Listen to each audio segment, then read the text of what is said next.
खेसारी लाल यादव को कपिल शर्मा ने पागल कर दिया। दोस्तों जी हाँ, नमस्कार दोस्तों, आप लोग देख रहे हैं झटपट बिहार। दोस्तों आपको बता दें कि खेसारी लाल यादव की मूवी फरिश्ता मूवी के लुक देखकर कपिल शर्मा ने पागल करार दे दिया है। दोस्तों आपको बता दें कि ऐसे भी खेसारी लाल यादव के भोजपुरी फिल्म जगत में अभी क्रेज बना हुआ है, लेकिन कपिल शर्मा ने खेसारी लाल यादव को फरिश्ता मूवी की ट्रेलर देखने के बाद उसको पागल करार दे दिया है।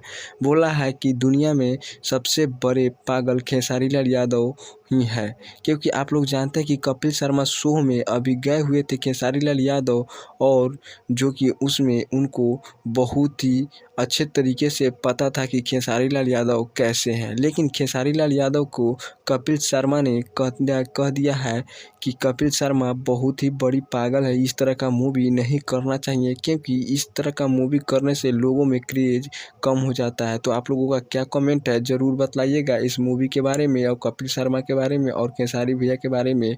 तो मिलते हैं नेक्स्ट वीडियो में, आज के लिए